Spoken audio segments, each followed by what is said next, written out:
Good evening. You're listening live to a special emergency broadcast session of the Xtreme Movie Show. Tonight's episode, the Xtreme 80s. I'm your host, Rob, broadcasting to you from the Indian Hills Studios in the Pinos Palace, where just west of Orlando, Florida.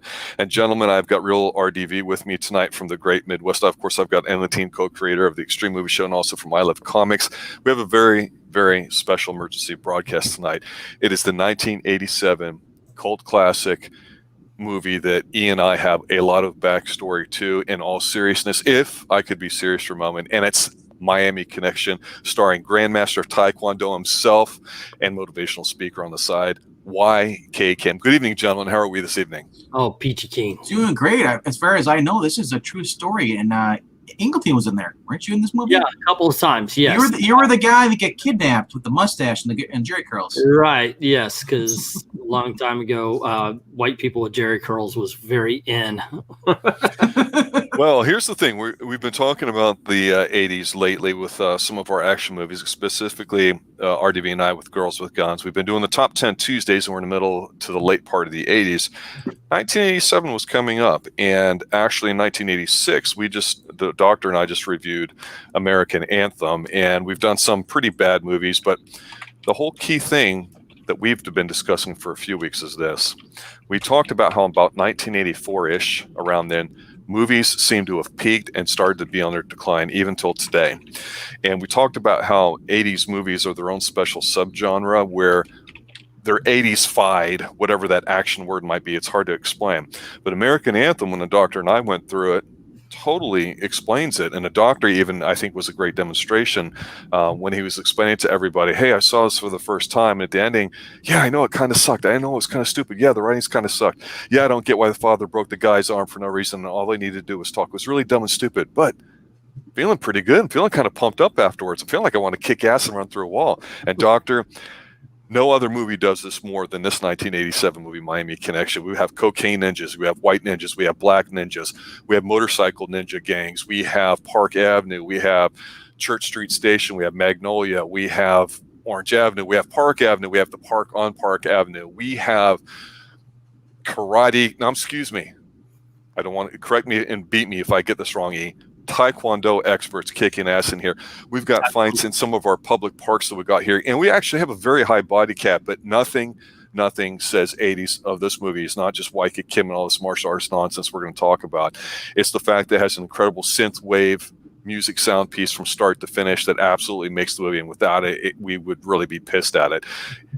RDV, you just saw us for the very first time, knew nothing about it. I want to hand it over to you first for your initial thoughts, because Ian and I will have plenty to say, but I think your reaction tonight is going to be gold. Give it to me. Obviously, it's a movie that had very low budget. And I mean, extremely low budget. You thought it had a budget. They definitely weren't paying me to see it. It starts off all right. You got the I guess five friends. They're all orphans, except for the one who's been trying to find his dad, who left his mom and him. When they were in Korea, he was stationed there, and they haven't seen him. So, and I gotta say though, except for a few random bad scenes of acting, it was enjoyable. The fight scenes were good. Yes. But man, were they really promoting this eating Chinese food? Or the whole entire movie, or Thai food, or whatever it's called. Pretty sure it's Korean, but yeah. Who knows? It's Florida. Well, if you don't know, we'll just call it obscure Asian noodles and packages because they hid the cocaine. And honestly, I almost wonder after seeing that movie, did Angleton drive a car like that? The white car convertible. Not a convertible. I never had a convertible. No, you had the Thunderbird. No, my Thunderbird was this big old silver thing. The convertibles, the sports car was that was Rob's area of expertise. He was the one that would more likely be driving a sports car. Yeah, tons of sports cars growing up, Firebirds, Camaros. I even had a Porsche at one point. It's just one of those things where growing up, there's several scenes in here, Doctor, where we're going to be talking about how Central Florida is, to me, a figure, an important part of this movie. But just saying this about this, it brought back so many memories, because about a third of this film shot literally on location, mostly outside the University of Central Florida. And it's not a secret location. They promote it heavily. And that's the school that I graduated from, just, maybe 10 years later than when this movie was shot. So the fact that they were able to get that a lot there, I think says many great things. That's true. And also, you guys growing up there, I wonder how much that stuff is even still there, got knocked down and replaced. Most of it's still there, actually, and that's one of the things I wanted to talk about when I asked for his opinion, because the interesting thing about this movie is if you just watched this in a vacuum and didn't know anything about it, like you saw it on a streaming one night, it's free on YouTube, by the way, everybody. Check it out, unedited. You'd be like, what is this? This is trash. This is garbage. And I have to sit there and totally disagree, because you mentioned low budget, RDV. Absolutely true. But the real story behind this movie goes to all the hype about it before it got released. So here in Central Florida, again, in the 80s, you didn't have the internet. You had your 3 basic channels, the big ones, and you had maybe some cable channels. Still, a lot of homes weren't 100% cable, and definitely not all of them had HBO. So the Orlando Sentinel, or Slantinel as we like to call it, very liberal rag today, would come out and they would promote things. And so we would have our movie reviews in there and this and that. And the very first time I ever heard, really, in my opinion, that I can remember my adolescent life, something being negative, was this movie, because they came out basically saying this movie is trash. It's the worst movie of 1987, 1988, whatever year they came out with it. And they totally ripped the guy, knowing that he spent literally about $1 million of his own money. He was the local, I don't want to say celebrity, but he was no name in town, YK Kim. He's a legit grandmaster in Taekwondo. It shows on the film, which we'll talk about. E had actually been his classes for quite some time, years before this movie came out. But his story coming to America homeless because of the American dream, and basically creating a karate empire, one of the biggest of all time, especially up to that point, was just an incredible story. Everybody was very positive about him trying to make a movie because it was going to showcase Central Florida. And at this time, the Orlando Magic had just been awarded a franchise, so we were starting to get on the national map when it comes to sports. We were still kind of a sleepy town. And the fact that he was doing it, everybody was pumped up. There was this positive atmosphere and all this energy going on with people trying to help out with locations.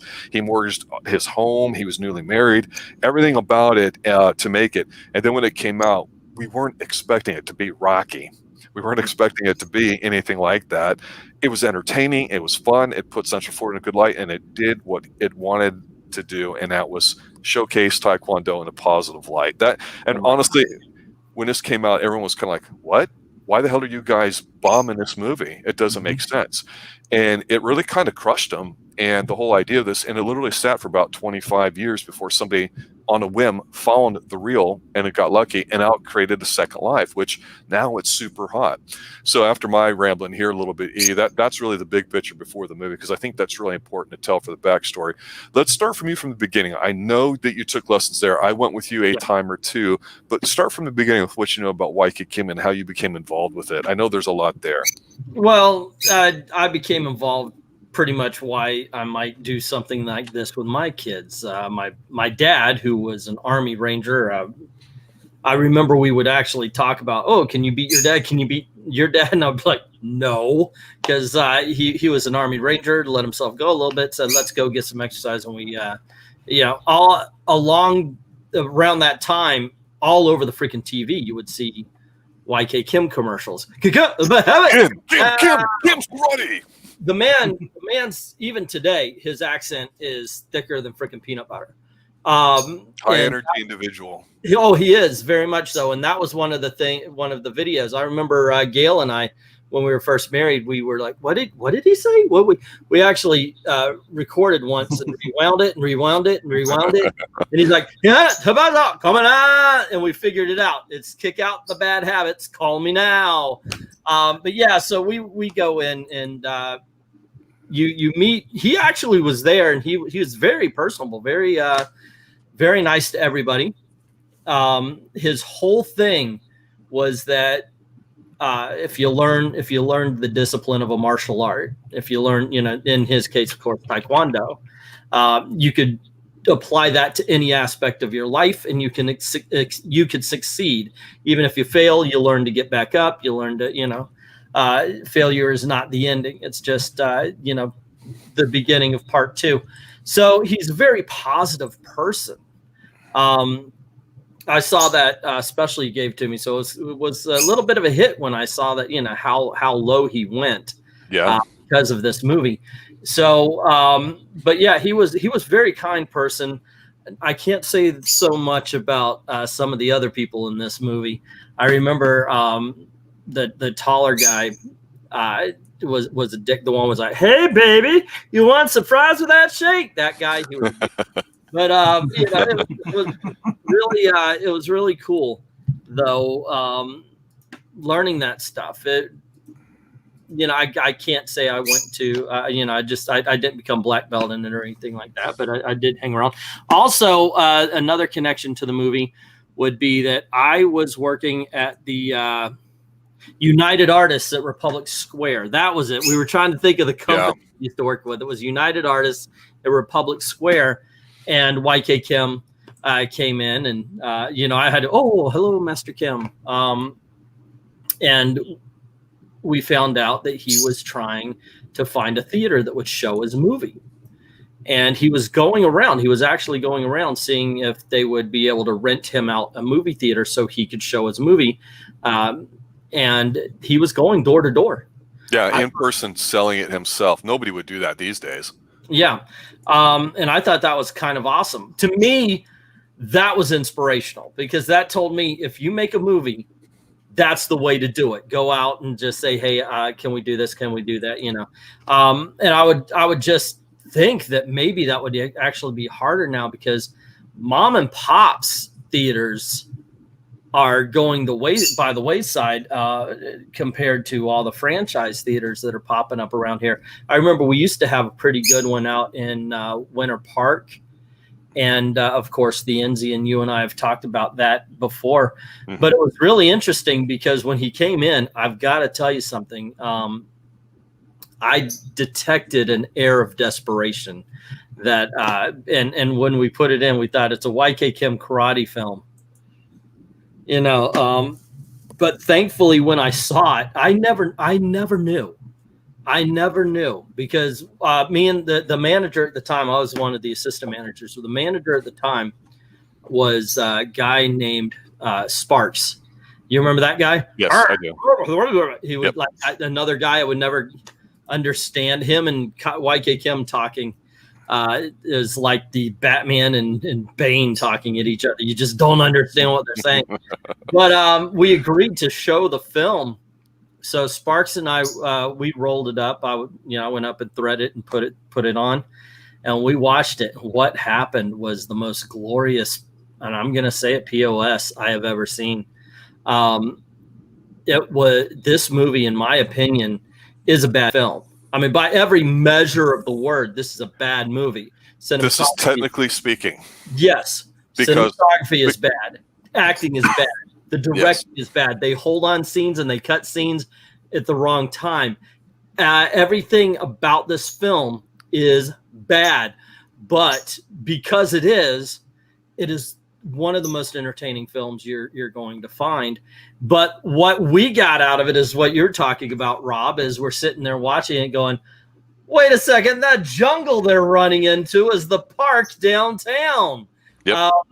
And that was one of the funniest things, because they're, in the movie that he's making it look like it's an actual jungle, and right behind him there's moms, with their kids on the swing set and everything like that, and the merry-go-round, because back then we had those. We weren't pussy kids.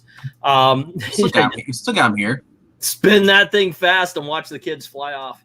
But it was really entertaining just watching all these places pop up and go, well, hey, you know what? It happens occasionally, but here's Orlando put to film, and Orlando in the 1980s. So now I got to say, when I watch it again, there is the nostalgia of going, I remember that. And while, yes, a lot of the buildings do still exist, they're not all the same businesses, but yeah. Yeah, true story. Back in my day when I was a ninja, we called it the Wheel of Death. Right. It's as far as the movie goes, though, this points to some of the issues with it. I think it was around $1 million Yep. of his own money, but $1 million mid '80s, pays for insurance, this and that. Pretty much everybody involved in the movie were his students, and so they helped out and stuff. So it was a labor of love, and you can tell. But to carry on E's point from what we talked about with last week on movies in general, with Top 10 Tuesday for 1986, we had mentioned that it was a bit difficult to know when a director's cut of a movie would be coming out. And here locally, if you went to the brand new Blockbuster that had a lot of the mainstream stuff, like for E.T. or Back to the Future, that would be great.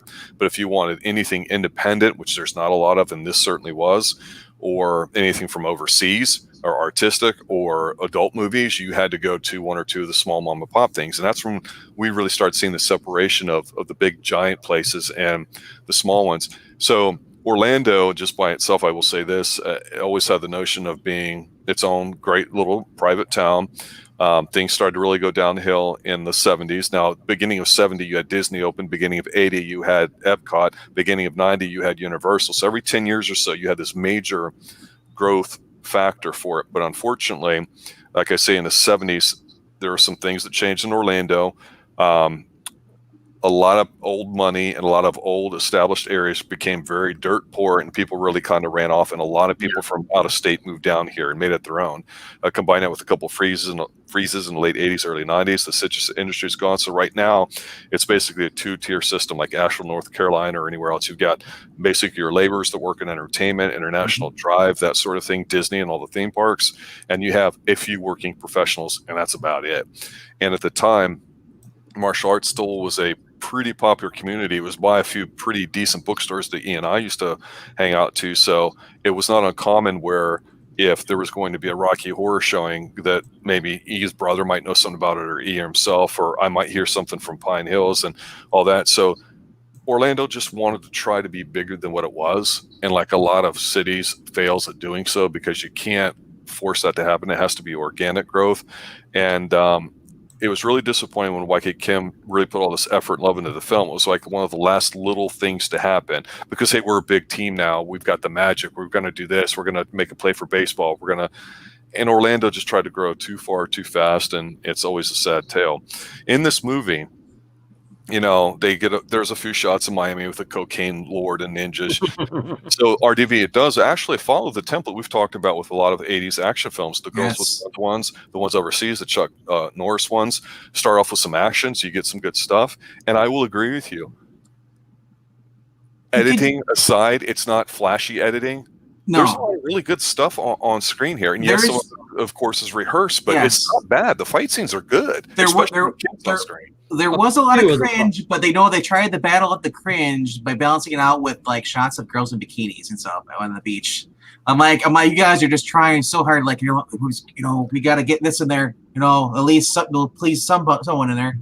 But like I said, the fighting scenes were good, but it's like the one guy after they got attacked, but it was like Streets of Rage almost. Like when they track them on the road, I'm like, there's like 40 guys here versus what? Cocaine Alley, baby. That's where all the drugs come from. I'm like, I-95 from Miami up through us.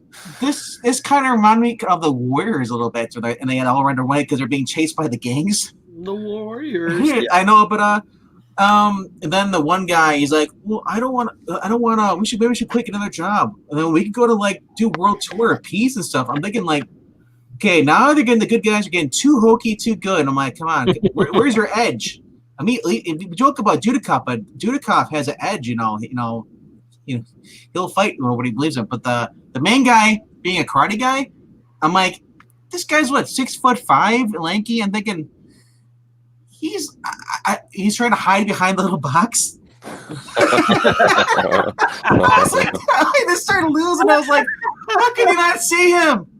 And then they're going through, and then you got the other guy on the black guy just pops out of the garbage can. I'm like, wasn't that broken a couple minutes ago? It must be the same prop beforehand or whatever. But it was funny though, because when the guy Tom, he's the one that gets the long hair, is one that ends up being kidnapped. I was surprised, like, because they didn't really explain. They just kind of like cut away to him, like, you're gonna be sorry, Mark's gonna kick your butt. He's being carried into the trunk of the car.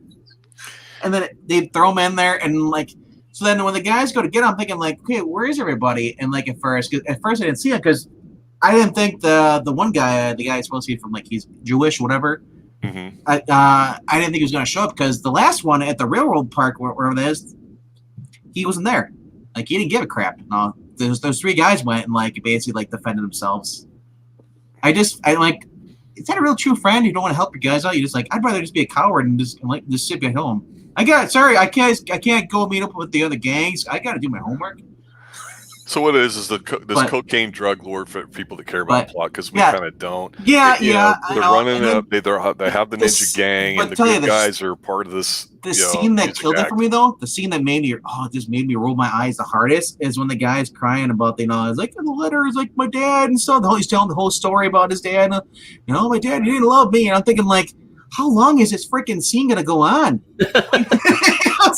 I'm like, it's like a bad Eddie Murphy guy trying to be Eddie Murphy, trying to do a scene, and it's like I didn't mind it. It's like an SNL skit. I was like, okay, and they really had no plot the whole time. They just threw it in there like, we need a sappy thing in there, get some tear jerkers. I'm like, if you wanted to do that, you should have had the one girl get the guy's sister, had her be like held hostage or something like that. It's like, hey, like, but she's your sister, but I'm evil though. See, we can lose an earring. Daytona Beach, I will tell you this, at the time, and it's still popular to this day with spring break, but you'd have over 100,000 people easily on the beach. That was off season there. Yeah. And they gave you a lot of skin. They even show a lot of the biker gangs here in town. Really disgusting to look at, but realistic. And that's one of the things about this movie that's fantastic. It is definitely a ground level kind of movie with the way people look. Because you're right, RDB, not a lot of pretty people, but not necessarily ugly, normal looking people. Well, you got to think that they didn't exactly have. Yeah. When you have a movie, I mean, look at us. Okay, I'm unshaven. You can see the red and blotchy. But when you have a movie, you'll have a makeup artist to come in and go, oh, let's even that out, and then you'll have a cinematographer to make sure that the light it comes in. Not to mention the lighting guy. So everything is there. This was guerrilla filmmaking. This was literally a guy got his friends and said, let's make a movie. You look at that, and basically YK Kim did the same thing that Kevin Smith did. Only Kevin Smith came up with talking heads at a clerk store and became incredibly famous. YK Kim came up with a karate movie and almost ruined his life. But this movie's much better than Clerks. That's why you have people who look ugly. And trust me, some of those people back in the day weren't. But yeah, the guys that were hanging around with YK Kim, not attractive people. No. Well, the other thing too is that the way you look in person is not the way you look on screen. And so you could be good looking in person, but you get on film and you look funny and vice versa. So like what poses for beauty on some TV shows, you look at them, you go, and ugly, we'd be making fun of or in real life, we'd be making fun of their faces. And it's just that way for everybody. So it does play tricks on you. And like YK Kim's obviously not a very big dude, and he's short by film standards. This means he's really short in person. Yeah. So the tall guy might have only been 6 foot instead of 6'5". I don't know, but no, he's over 6. Okay, well, I mean, the height disparity was there. Most definitely. So let's talk a little bit about. We've got the scenes to talk about, which maybe we should probably do last as far as the locations, because that's the most nostalgic thing, and by that time nobody will be listening. But the few that are right now, I definitely want to talk about one of the highlights of the film to me, and that's the score. It's got a very synth wavy kind of score to it. It's nonstop. If it didn't have it, this movie would drag. It was an absolutely wonderful choice to do that, because even while it's going on while they're talking, it masks some of the poor production values and recording. Some of the volume editing's a little off in some of the scenes, and some of the film scenes are cut a little too long or too short. That happens, whatever. But when I say the soundtrack, I'm talking about the songs. As bad as they are, and they're no danger zone, but they're very catchy tunes. In all honesty, I thought the music songs were very good. They're dumb, they're dopey, but they're catchy. They really are. The one I liked the most out of them was when the girls singing. Because the other one, Forever Friends, whatever that was, I was just like, no. That's the one over used to make fun of. Friends Forever. But I thought it was funny though that the girl, I think her name was Kathy. She's kind of hot. Kathy Don't you Collier think? is the actress. What you think? The guy that played her brother reminded me of Ellis from Die Hard. He's like, movie baby, tell me what you want. Let me help you. You help me, help you. I'm thinking that's reminding with the beard on him, and he's wearing the tracksuit. I'm thinking like, wow, this is really 80s. But It is. The torn shirts and everything else there too. I mean, it's just how do you say it? Sometimes you just try to throw everything you can and see what sticks to it, and I think they did it here. But the amazing thing is that no matter what we have to say about it, it did get made, it did get released. Mm-hmm. It didn't do well, but for some reason, like I say, some guy accidentally found the copy, did like a blind bid on eBay for it because it was just laying around somewhere. Gave it to his boss. If you read the backstory on it, and it became popular. And like I say, you can see it now free on YouTube. So a lot of people are going back and trying to find 80s material and just love it. And I think a lot of people would watch this and just go, yeah, it's horrible, it's bad, they can't speak, that their fight sucks and all that. And I'm going, this is actually pretty decent by 80 standards. Technically speaking, you could make the same film and make it look crisper and cleaner, but I don't know if it's going to make it better. You know what I mean? I would agree with you on that. Plus, there is a audience, and this is really how it gained. There's an audience for what's called good bad movies. I mean, we of course Rocky Horror Picture Show being the king of it. Rocky Horror Picture Show is such the king of this that it's actually become a good movie to some people. But that's the kind of thing they found Miami Connection in the same way that an audience found Rocky Horror. Let's watch it. It's this wildly, like I said, bad. It's a wildly stupid film, but I'll be damned if you're not going to have a good time for an hour and a half because you will not believe what you're seeing. This is also critic proof. I said it's bad. I said, direction is bad. Cinematography is bad. The acting, everything about this movie is bad. But the truth is it's critic proof because this truly was made by a whole bunch of people who had no freaking clue what they were doing. It would be different if, say, this were made by a Spielberg or somebody. I would say this is a legitimately bad movie if it were made by somebody who was a professional, because they should know better. These guys had no idea. These guys, they broke a lot of rules because they didn't know what the rules are and ended up coming up with a movie that I could only recommend if you literally want to watch a film that you're going to have fun laughing at or ragging on or just marveling at the cheapness of the whole thing. I know I sound like I don't like it, but trust me, I'm one of the first people who saw this thing, and I'll tell you what, it is a beautiful, beautiful thing. It really is. I think RDV, the song you're referring to is called Against the Ninja. And she's, whether that's her singing or whoever sang it, if they dubbed it, they dubbed it well. No, it was her. It's a good tune. And her husband, played by Tom in the movie, is actually, he's the one that wrote it. He wrote most of the songs. Okay, so because he's a legit music guy, if I recall, so that's fine. But I think the sneaky hit off this is Tough Guys, where you see all the disgusting, ugly bikers. That's the cheesy 80s metal kind of sound to it. Tough Guys. All I know is the amazing sound of Dragon Soul should be heard again.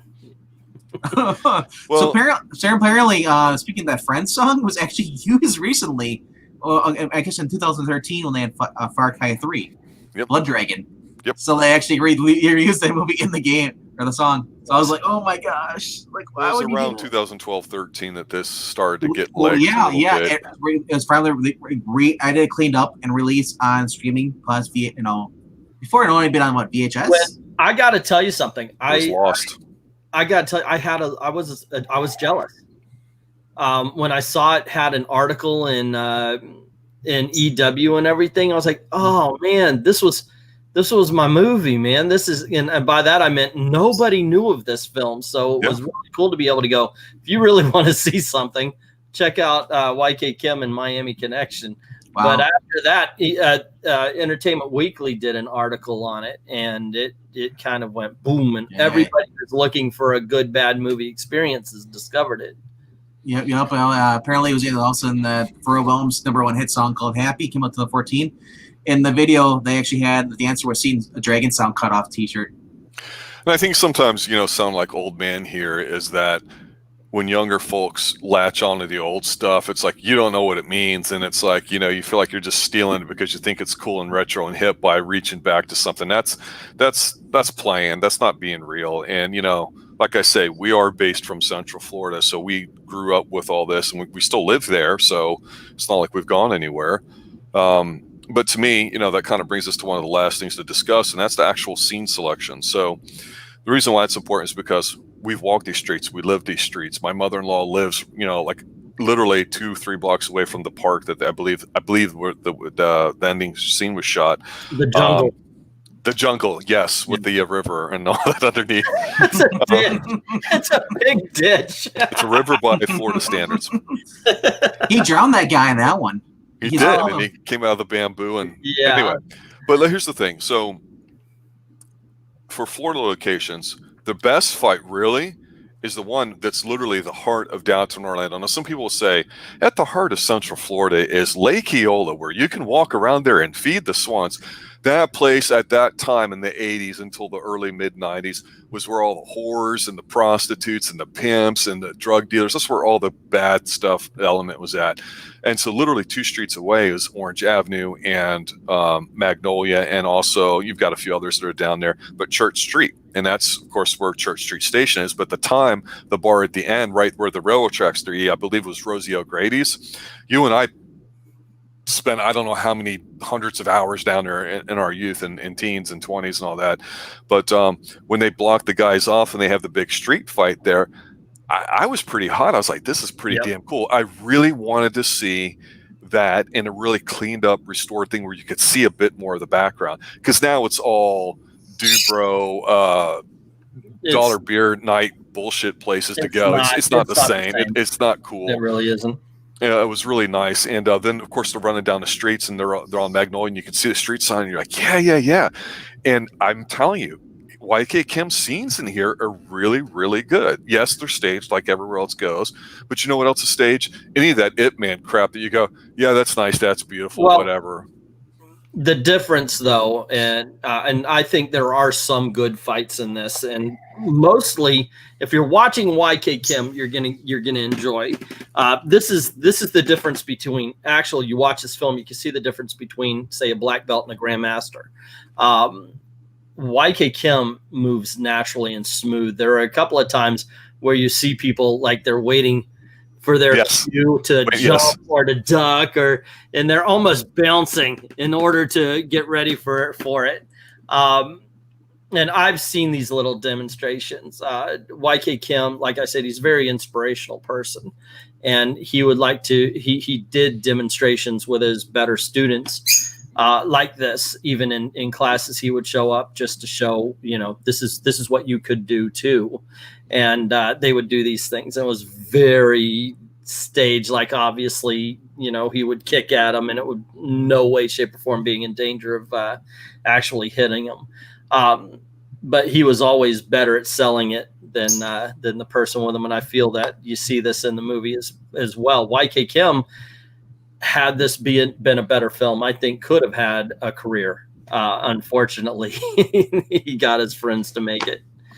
Well, I mean, it is what it is. He probably wouldn't have had a shot otherwise. Remember, he was approached. It's not like, I think he was sold on the idea, and I don't know the reason behind him financing it rather than having investors, but it is what it is. And, it is true with the whole, light the whole bricks on fire and then hit them. That's pretty badass. I don't care what anybody says. And when, when Cobra Kai in the last season did their big demonstration at the fair, I kept thinking, oh, that's right. This reminds me of Miami Connection. I'm like, I don't know, but you have to sell it a little bit. And he was good at doing that and still is today. But the other scene I don't recognize, though, is the train track fights among all those. I really don't know where that was filmed. Do you, E? I always thought there's a part of Orange Blossom Trail which crosses along Sand Lake that I kind of figured it was there, but I've never been able to confirm that. Okay. That you know what area I'm talking Yeah, about? I know exactly what you're talking about. By the old Rachel's Malls and stuff. Yeah, going towards there. Yeah, that's where I kind of figured it was, because it's got enough flat area, but then right around the corner there's big trees, and well, at the time anyway. Yep. So I thought, is that it? Because watching this movie is very much, oh yeah, okay, been there. Yeah, okay, that's fine. One thing I got to say that they do get right, and once again, this is with the whole Miami thing. If you ever go to Miami Beach, if you look to your right, it's beautiful hotels, and it's a great beach area. It's a wonderful place. If you look to your left, it's drugs and squalor. It's almost that close too. It's like, I mean, you might have to actually go down one block, but the way that the tourists live versus the way that the locals live, two different things. And I thought this movie actually showed that pretty well, because a lot of places try to hide it. Did you guys catch the goof at the fight scene with the tall guy in the creek, Dan? You can see the one dude. Yeah. Goes to pause and he waits for him to kick him. Yeah. I was like, there's a few scenes like that. I was like, yeah, that's what I mean by they weren't exactly hitting their marks. YKK, dead on, but okay, So I don't know. What do we do again? Just kick him. Okay. These 5 orphans, technically speaking, I guess, are all college level friends. They're all 50. There's 4 actually, because one has a father now. Well, whatever. it's their University of Central Florida, and back then that's what it was known as. People called it UCF, but it was the University of Central Florida, because before that it was FTU, and it was way out in the middle of nowhere. And even at that time, and I had been out there a time or two around then, it still was fairly quiet. Now the place is completely built up. It's a huge part of Orlando proper and all that too. So, but back then it felt like it was in the middle of nowhere a little bit. Yep. And so the very first scene where you see them all walking, that they're standing in front of the library looking at what's called the reflecting pond, which, and across that's the administration building. So UCF does their spirit splash there now, and UCF is very woke now, like most colleges are, but back then it kind of wasn't. It was made basically because of the space race, which was really a big growth thing in the 60s and 50s here in Florida. It's the reason why Pine Hills exists. It's because people for, not Lockheed Martin, but Martin Marietta and other companies, Glenn Martin Hughes, back in the day would, drive up to Pine Hills to stay when we had a couple golf courses. Now it's the war zone, literally. When you look it up, it's one of the worst places in Central Florida. And that's the sad thing that we always kind of talk about. But UCF, like I say, they make liberal use of it. And I really just was blown by the fact that here's a bunch of college people, and the professors in there, and they're just having this dumb little scene in the computer lab, and it says, enter Basica for basic, because they're learning how to program in BASIC, where now it's the coding level is so much higher because of technology and stuff. But they had the floppy disks out there and all that, and I was so into all that at the time. It was really cool. Let's give them a hand. They got a 4th place. Yay! That's a legitimate thing, because UCF was always the school that wanted to compete against the bigger schools. And the first notification that they did well, besides one of their sports programs, basketball back in the day, was their coding program, because back in the 90s they were like the best coding one of all time, and that really kind of put them academically on the map. Now they're considered one of the best in the country at a lot of things, but whatever. But there's parking lots you could drive in. I literally lived 2 miles south of that. You had been to my place many times over the years when I was there. So you have this big fight, where these guys show up in the parking lot, and the guy doesn't like he's dating this guy, his sister's boyfriend. So he just beats the crap out of him in the middle of nowhere, and it's like, oh boy. But it was just kind of neat how they were rolling up like that. And then of course, also at UCF a little later, I believe it's on the side of the education building at the time, where the original gym was at before they built the new one. That's where they did the demonstrations and stuff. This movie just leaves me with so many open questions, unanswered questions. One, how are they not in trouble with the law for killing all those people at the end? Because they're evil ninja. Nobody cares if you kill evil ninja. Yes. 2, where the heck was Tom at the end? I know he's they originally rescued him, but after that he's like, it shows everybody else except for Tom towards the end of the movie. I'm thinking, like, Tom didn't come out to help out. He was holding the camera. Good answer. Yeah. No, I think overall, I'll just say this. We'll go around and close. But I think the movie it's a bit of a gem of the '80s, but obviously it's a big deal for Orlando because Orlando's had some stuff filmed in it, but you don't really know that by looking at it. Whether it's the Florida Project, which is garbage, whether it was the Steve Martin movie that filmed a little bit in Mystery Funhouse in Park Avenue. Yeah, this movie is just really, really awesome for that. And actually, one last scene I'll mention, then I'll turn it over to you, RDV, is that there's a scene where towards the middle end of the movie where they get together and they hop out and they're going to like a pizza joint and they're sitting down or talking. That's across the street. There's a few really bad housing places there that are old and run down. I used to be a landlord and have some property around there. And I actually knew I was a lab partners with the guy that was the manager of that pizza place. He was one of the biggest stoners I ever met of all time. Not going to say his name, but he still works in the Central Florida area in the field that I used to work in. And he was such a super chill dude. And they went in there. I'm like, holy crap, because it's not a good area at all. It's really not really nice. And I always said, man, I wish they would make another movie, Ground Level Up, in Central Florida, even by today's standards. I think would be badass. We got the stuff to do it. Then just nobody will. So RDV, last thoughts on Miami Connection. Last thoughts on Miami Connection. Well, they could make a sequel to this, doing what they did for Kung Fury, but they probably won't go for it. They could make that movie today for $50,000, $100,000. Well, think about it. The cameras are only a few thousand, and that's what everybody uses, and they're handheld. How much money would Kim save filming it back then if you had something like that? Can you imagine if this would have been like a Canon film? You would have had basically been like Invasion USA without Chuck Norris, but the low budget version of it. Yeah. We already got that movie though. It's called Magic Force. Do the cop.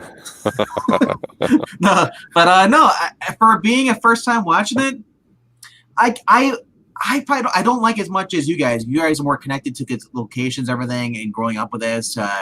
E actually knew the guy apparently. Or No. I didn't. I was not like friends with white. No. But you took some of his classes, didn't you? Yeah. He might have pulled him. Master. I have done that. Yes. I just think I'm like, hey, can you teach me how to like kick that guy and but make him stop the store before he hits me? I don't want to learn everything. I just want to learn how to cut a watermelon on a guy's stomach. How many mistakes do I get before I? All right, E, what about you? Let's close up Miami Connection. All righty. Like I said, this is one of the best bad films you're ever going to watch. Make no mistake, you're in for a treat, but we're not recommending freaking Gone with the Wind here or even Enter the Dragon. We're recommending a film that was made by a whole bunch of friends who didn't know what they were doing. And they created a movie much like this is the martial arts version of The Room. It is just every mistake was made and it lined up perfectly to create this thoroughly enjoyable film that you're going to have a great time, not only ragging on, but you're going to have a great time watching it as a film. I mean, it really is that much fun, but holy Toledo. And sorry, Master Kim, but I said it when we first saw the movie, man. That was a wonderful piece of crap. It really was. There you go. That's my favorite. What's your favorite scene on the movie? I'm a big fan of the ending. I really am, just because me and my wife used to live right outside the downtown area, and we would take the kids when they were little kids. We would take them through that park. You reenacted the bridge and everything. We would stop on because it really is a nice area. It's pretty. It's a beautiful, beautiful part of town. So when I saw what that was being used as, it was one of the funniest things I'd ever seen. That and him grabbing the guy's nose on a rock and roll stage with his feet. I thought that was because YK Kim at one point they're doing a rock show and he kicks out and grabs the guy's nose with his toes. I gotta say, my favorite part is the beginning because that's the most classic thing, or closer you're gonna get to any Canon Films openings. you know, with all the bad guys who don't know how to shoot a gun. There you go.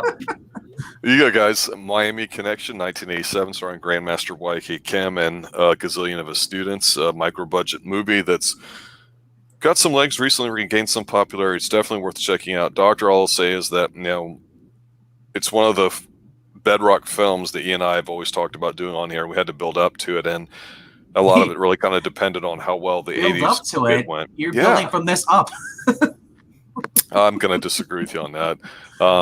What a fun film to watch. It's enjoyable. And even if you don't know anything about it, that's fine. I know a lot of synthwave and other people that are into 80s sounds of music today go, oh, yes, reminds me of the 80s. I'm like, well, how would you know you're 12? It's like, and people will say that about this. So this is one of those movies that, fortunately, maybe in the long run, that was the best thing to happen to YK Kim, because it's got a bit more respect to it now than it did. Maybe things might have turned out differently and negatively if he'd gotten a big head and found a lot of success and ran off doing that. Because I tell you what, he seems very grounded. He's a very enthusiastic kind of guy. There's very few people like that seem very genuine. And he put on screen what he wanted to do, and I give him all the credit in the world for making it happen. Yep. Good, bad, or whatever you want to call it. But it's an experience, and that's why he should make a sequel called The Orlando Connection. And Rob, whether we disagree on this movie or not, we'll always be friends forever. I, one time in Pine Hills, and this is why I'm trying to leave, is I went up against the Ninja. But you know why? Because I'm a tough guy. All right, he's sick of me trying to pop myself from these music songs. All right, guys, there you go. Have a good night. Take care, and as always, stay extreme. Extreme.